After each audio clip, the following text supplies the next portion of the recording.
Hi guys, so I'm gonna go ahead and jump into the questions just like turbo style right away because A, I'm trying to learn how to be more succinct, and B, we have to get Logan to swim lessons. So I'm gonna jump into the first question. There actually are two questions that kind of hold hands, and someone asked, I feel like I've answered this so many times, but I still get asked this regularly, and that was, do we have any regrets on putting down our dog Bowser instead of rehoming him? And then, well, the second question I'll lead into that, it holds hands with that.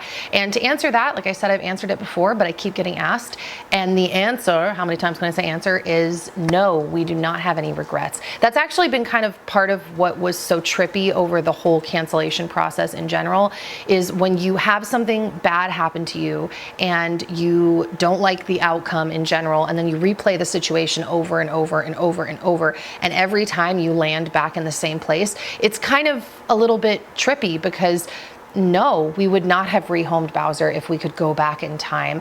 I've said this before, the only thing we would have done differently is either A, gone way back to the beginning of his life and gotten him training earlier in life when he was younger, though we have spoken to so many experts, essentially people that have raised many dogs, people that actually work as dog trainers, and some of those people have actually said to us, like, no, it wouldn't have mattered. Even the best trained dogs sometimes just snap. But I have thought that before, like I wish we had gotten him training earlier in life. But in terms of like not being able to switch that reality and fast forwarding, no, we wouldn't have done anything differently. That is what we had looked into doing at first when everything unfolded, and it became very apparent through conversations with an expert that rehoming him was not going to be the best or kindest option, not only for Bowser, but also for the people that he would potentially be like put in their homes. Also, guys, I have learned something through this journey. So I thought for a long time that people just, that's it. People just wanted him to be rehomed. And I thought, oh man, if we had done that, then people wouldn't have been so mad at us. Although I guess I never finished the first thought backing up. I did regret telling the internet that, while I can't say I fully regret it because I do believe God works all things together for good, and I think he shielded us from the very obvious fact now looking back that was going to explode. In my flesh, I wish that I had never said anything. It's so obvious now looking back, and just was not obvious to us then. But where was I going with all of that? Something about rehoming. Oh, that's right. I thought that if we had rehomed him, that maybe potentially all of this wouldn't have happened. But I've actually realized now going down this path, oh, our chickens are trying to get out of the gate. Side note, I'm facing my chickens clearly.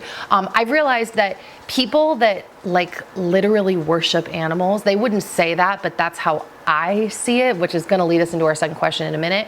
They're not even happy with rehoming. I have realized now through having so many conversations with different people who did rehome their animals and had other people in their life shame them like significantly, that these people that really worship animals see rehoming an animal the same thing essentially as rehoming a child. They see it as something like just so wrong, like you've given up on your child and you're just saying, I can't take care of this child, and you're rehoming them. Side note, while we wouldn't use the word rehoming, I do think in the case of a person, obviously, right, the better option would be to rehome a child than put a child down. But this is where the differences in that crowd's worldview and mine become glaringly obvious, and that is that I don't see humans and animals as being the same.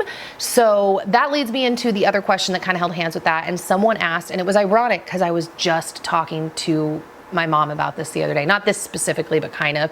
They asked if I would ever consider going on the Allie Beth Stuckey podcast to talk about our experience and animal worship and what that really looked like up close, because we faced that up close, as you know. And maybe you don't know. I realize I've gotten quite a few comments over the last year, and it's been shocking to me, of people that were like, I have no idea what you're talking about. Like, you were canceled.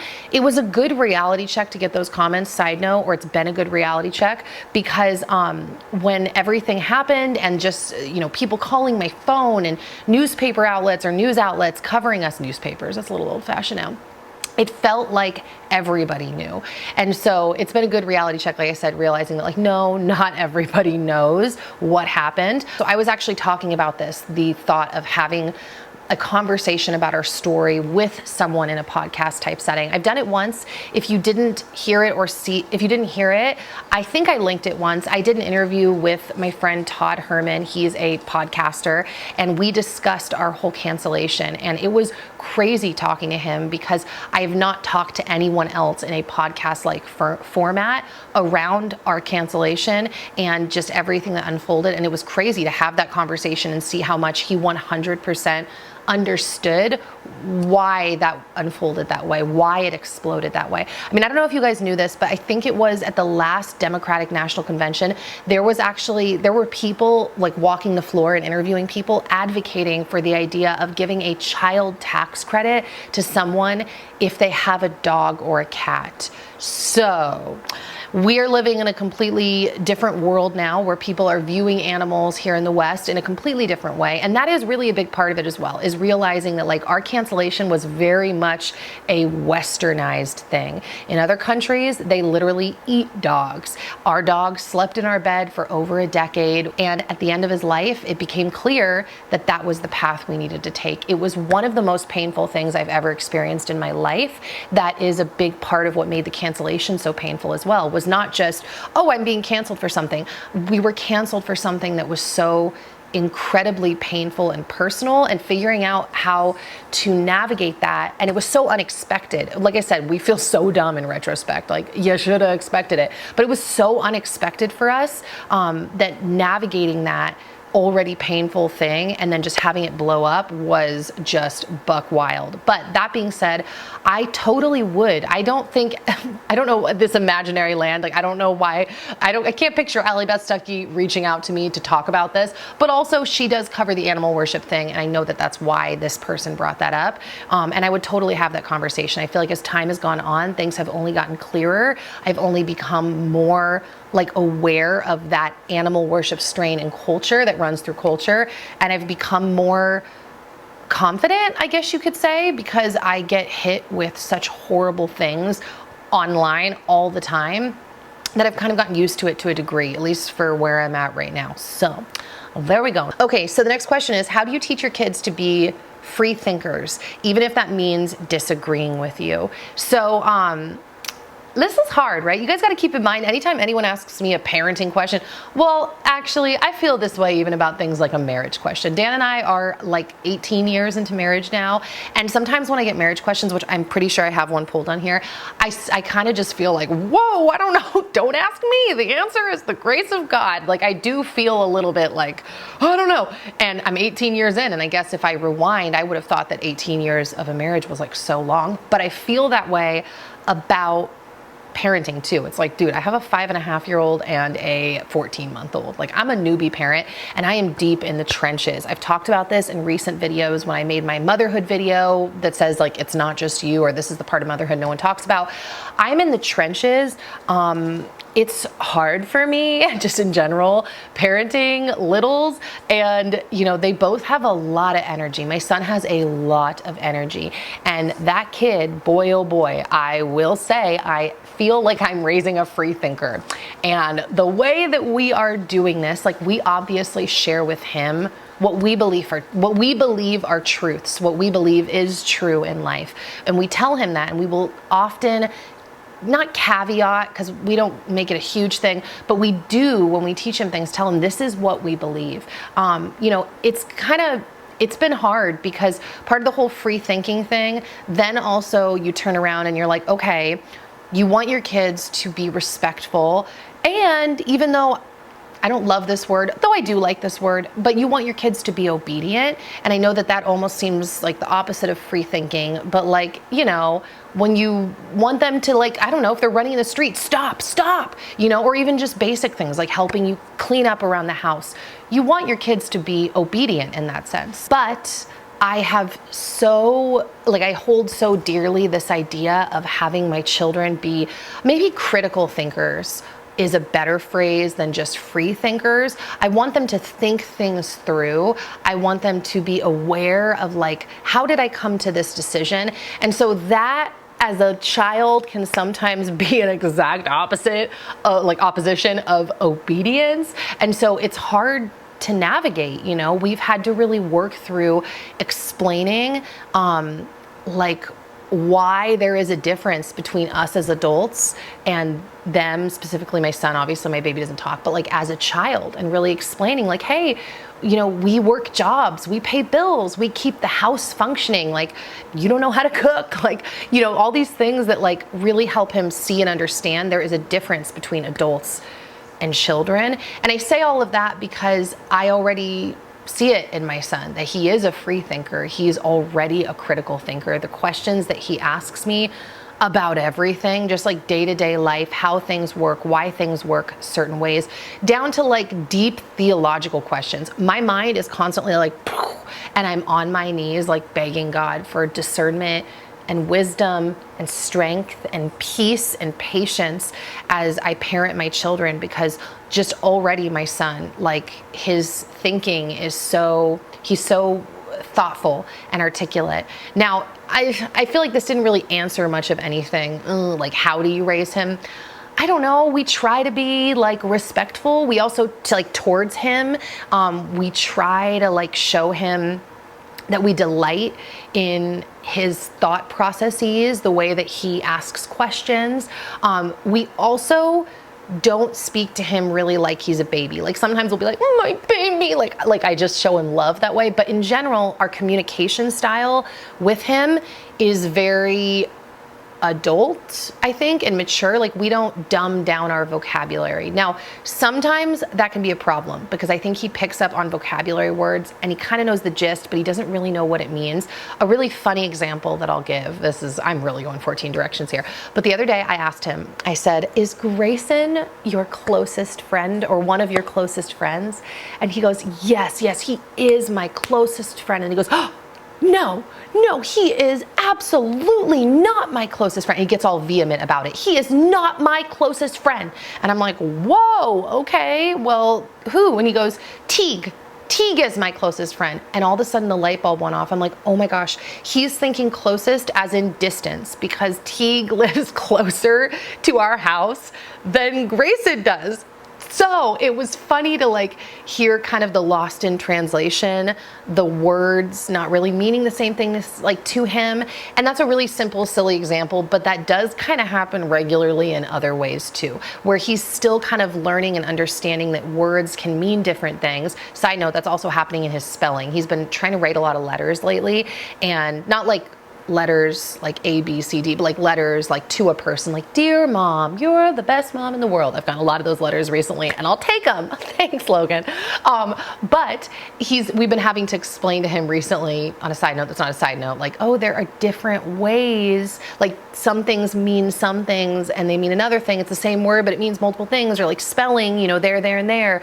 So he's learning all of those things. But the bottom line is we really don't like dumb anything down for him. We expect him to rise to the occasion. Now, that's not to put guilt on anyone, because I don't know if he didn't have a natural inclination towards like language.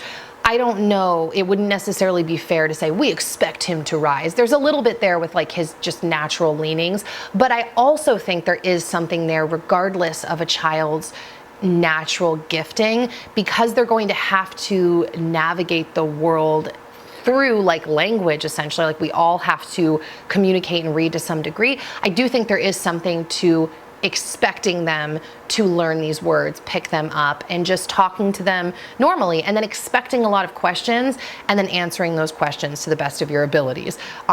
So that is, I guess, what we're doing. We talk to him like he's an adult, in appropriate ways. Sometimes he asks questions that giving him the adult answer wouldn't be age appropriate. So then we try to dumb it down, though you get what I'm saying, like simplify it. That's a better way to put it. We try to simplify it in a more age appropriate manner. But I think that that's where like every parent is going to know their kid best and know their skills, the things that they have a harder time with, the things that they're capable of grappling with and understanding versus the things that it's like, don't go there yet, they're not ready.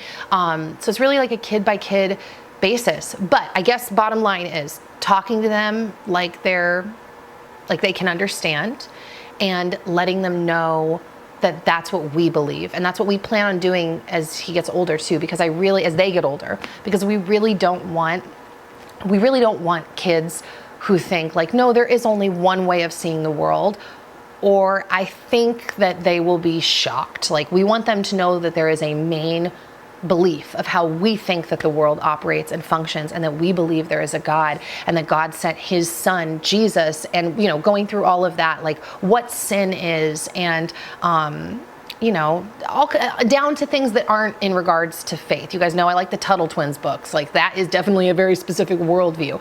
But he's going to know, and he, as we continue to evolve and we keep teaching him, that there are other ways to see, like, how people work jobs, how people run governments, blah, blah, blah. I need to focus and move on to the next question, because we have swim lessons to get to, but hopefully that was helpful, interesting, answered some kind of question. Here we go. How do you balance being a stay-at-home mom, staying active, being successful, and a Christian? Okay, so here's the thing. This is a two-part answer. First off, I wouldn't necessarily say that I do balance it the best. To be honest, when I put this question box up on Instagram, my post right before that had said that I had been off of Instagram because I was kind of in one of my weird meltdown modes. I hit meltdown modes every once in a while. I've gone through seasons of life where they're more regular, and other seasons of life where I'm feeling pretty good, and God has done a lot of work on my moods. I said in the thing on Instagram that even though I am a naturally optimistic, bubbly person, it's kind of weird because I equally have a side of me that can be kind of dark and depressive, and I can beat myself up in really unfair ways. This is why, if you haven't seen my recent morning routine video, it literally has helped to transform my life. Check that out. I will try to remember to link that down below. And I talk about essentially like faith-filled, Christian, like God-centered affirmations, and how much they have helped to change my just moods in general, my mood swings.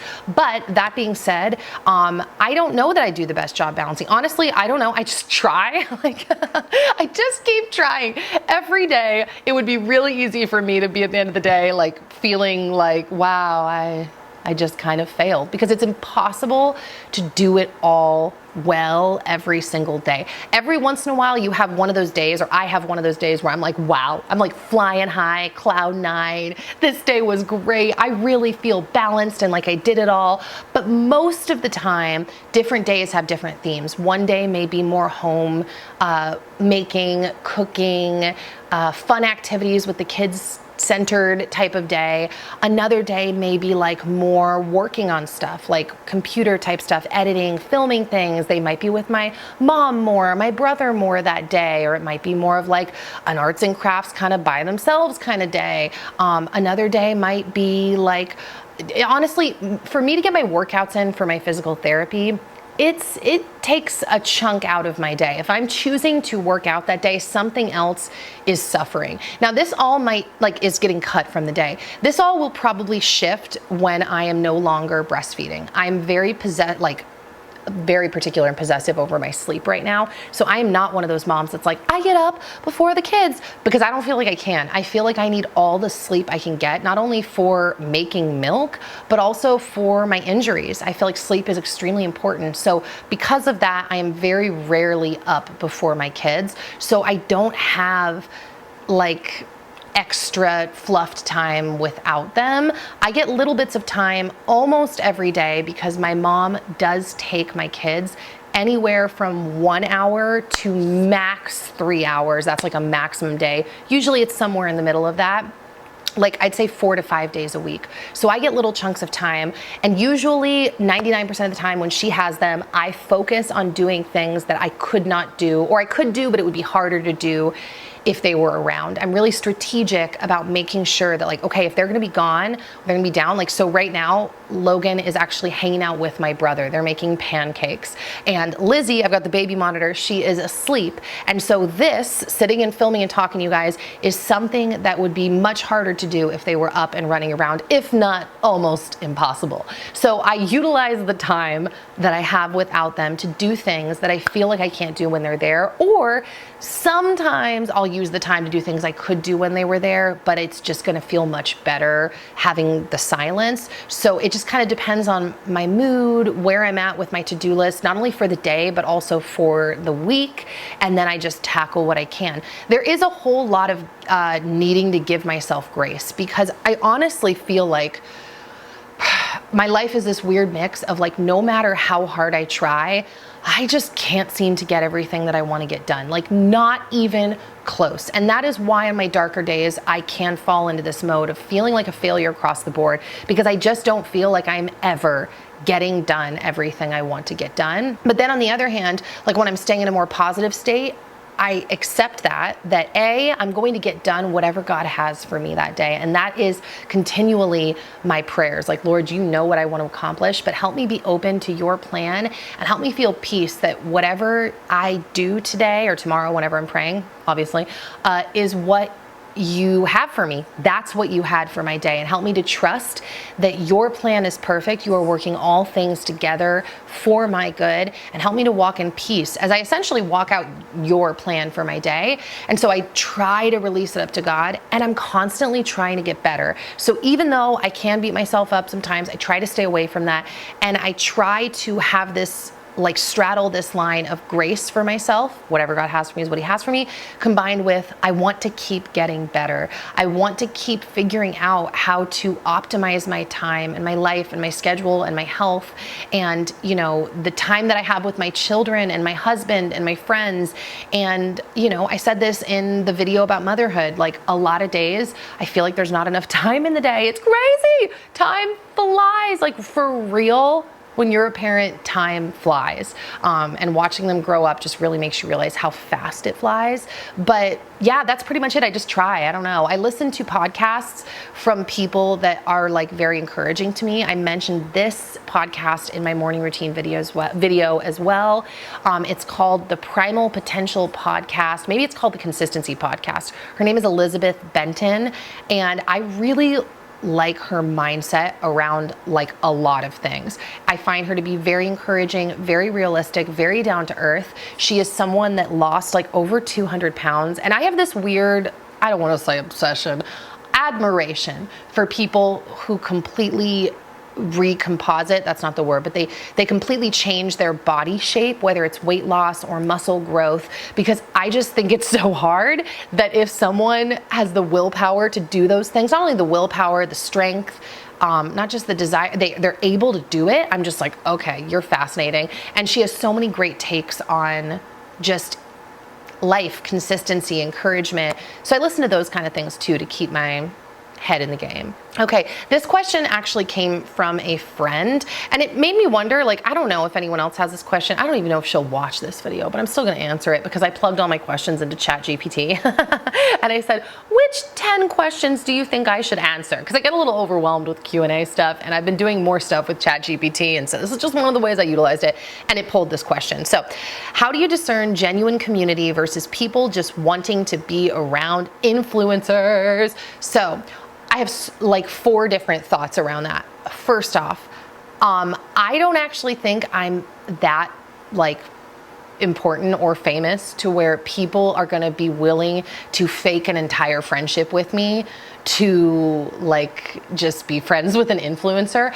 Like, I could see that if I was like really, really, really famous or really, really, really wealthy. Like, maybe that would be a thing, but I just don't think I'm important or famous enough for people to really do that. That's the first thing. Second thing is, I don't think that people hoping they can benefit from you as a friend, like whatever you have to give, I don't think that's the same thing as someone using you for that. Does that make sense? Like, just because if a friend is hoping that I'm going to shout them out on social media, that's not the same thing as them being my friend for a shout out on social media. You know, like that would be pretty committed, and my shout out wouldn't be that powerful. You know what I mean? It just doesn't feel the same. Also, I'm not just friends with anyone. You know what I mean? Like anyone. I mean, everybody has great stuff about them. There is something I feel like you could find to like about anyone, because I've mentioned this before. I do tend to have a leaning towards like seeing the beautiful things that God has made in each person. But that being said, that doesn't mean I'm friends with everyone, and there are things I look for in friends. And also on that note, friendships are different levels, right? Like some people are really close. Some people are like your second circle, your third circle, your fourth circle. Like I'm friends with a lot of people. Does that mean that I'm super tight with everyone? Like, no. Also, I will say from all my years on YouTube, especially back in the day when I was in LA and I was around a lot of LA YouTubers, I met a lot of LA YouTubers that were like paranoid to the max. Like they thought everybody was trying to use them. They're trying to use me. They're trying to get on my platform. And it was so sad because they essentially completely isolated themselves and deprived themselves of friendship because they were so paranoid of people using them. And I just remember watching that and thinking, I don't want to be like that. Now, granted, I'm positive I have struggled with that in some degree or another. In fact, really thinking about it, there have been lesser ways that I've struggled with things, like things that I felt like at times that I can't say to people because they don't understand what it's like to have a lot of eyeballs on them or a lot of criticism of them, or to have 6 employees and make all their money online and then have everything taken away and have their husband go back to work and like their whole life completely changed. Like there's things that I felt like I can't say to people, but I'm not concerned necessarily about people using me. Also, not to be weird here and compare myself to Jesus, but Jesus is the example in a lot of ways. I think that there are a lot of ways to read scripture. I know that like someone's hermeneutical lens, like the way that they interpret scripture, is obviously of the utmost importance. But part of the problem, or my thoughts around like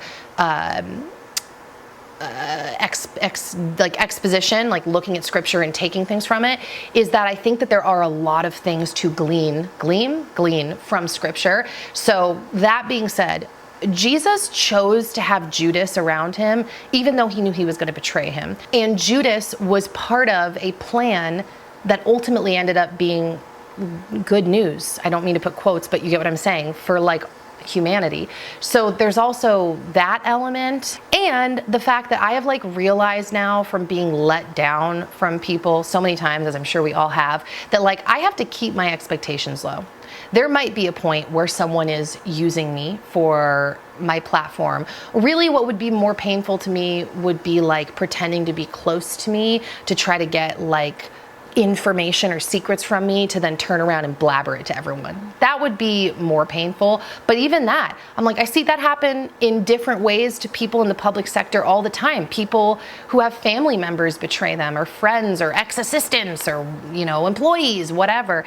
And, you know, actually thinking back, I did have someone who I worked with years and years ago who took to the internet and talked mad trash about me. And I like sobbed when I found out. That was really painful, because my intentions and my heart for this person was nothing but caring for them. Like I loved them and I loved their family and, you know, all of that. That was really painful. And that did, you know, sorry, I'm like talking out loud and processing clearly. That was really painful. But I guess my point is I keep my expectations kind of low now. Like not like I'm expecting people to, you know, betray me, but there is a part of me that's like, dude, people gonna sin. You know what I mean? Like we're all sinners. So yeah, without going off onto 82 more directions, that's kind of the gist of that is I learn who people are. I'm not just friends with anyone. I like people for certain values that they hold, perspectives that they have on the world. I get to know them. I choose who's close to me and I just take it as it comes, you know? So yeah. Okay. What is the biggest difference in your life now versus when you started YouTube? And I'm gonna have to pause this after that because we gotta get to swim lessons. And I'm only halfway done with the questions I wanna answer. So I'm gonna answer this and then I'm gonna pause. What's the biggest difference in your life now versus when you started YouTube? Well, I mean, a lot is different now. Not only me personally, like in my heart, the things that I've seen, the stuff that I've been through even prior to the cancellation. Like my whole journey on YouTube was just crazy, with like running a production company with other people and having employees and running multiple channels. And I just, you know, being signed to different networks and different managers and having products in Walgreens and flying to Europe for photo shoots. Like it's just been a crazy ride, you know. And when I started YouTube, I was living in my parents' guest bedroom with Dan. And so yeah, a lot has changed. Now we live in a house. Ironically, we are next door to my parents, so we're still close by to my parents, but now we have our own house, and that's really awesome. Yeah, I'll tell you one thing that's changed is now I get asked things like, like, are you ever worried people are just friends with you because you're an influencer? Guys, I was so bullied growing up. I have always been like the awkward, nerdy, kind of on the outside girl, combined with like having a ton of friends. But it was a very weird transition for me going from like that to being popular on YouTube and booking all of these business deals because of my popularity. And even people thinking that like I'm pretty, like all of that was just a totally different world for me than it was pre-YouTube. So yeah, I mean, probably one of the things that I'm the most grateful for on YouTube now is that I get to make content and share it with people. Before YouTube, when I would make content, I would just like share it with my family. I mean, that's actually pretty much it. I would just make videos and then call my family in the room and be like, watch. And so it's pretty awesome now that I get to connect with you guys and I get to make content and make money from it. Like, it's incredible to me that it is part of supporting our lifestyle, getting to share content with you guys. And I pray that God continues to grow me, not only as a communicator and as a content creator, but in some regards as a filmmaker, yeah, those are pretty much the things. I want to become a better communicator, a better filmmaker, content creator. I hope I'm able to do this for a while because I really feel blessed to be able to create content. And it's definitely different now as a mom because the top priority, like in the season of life that I'm in, is momming and momming littles. And I am probably gonna be doing that for a while, especially if God gives us another baby. But yeah,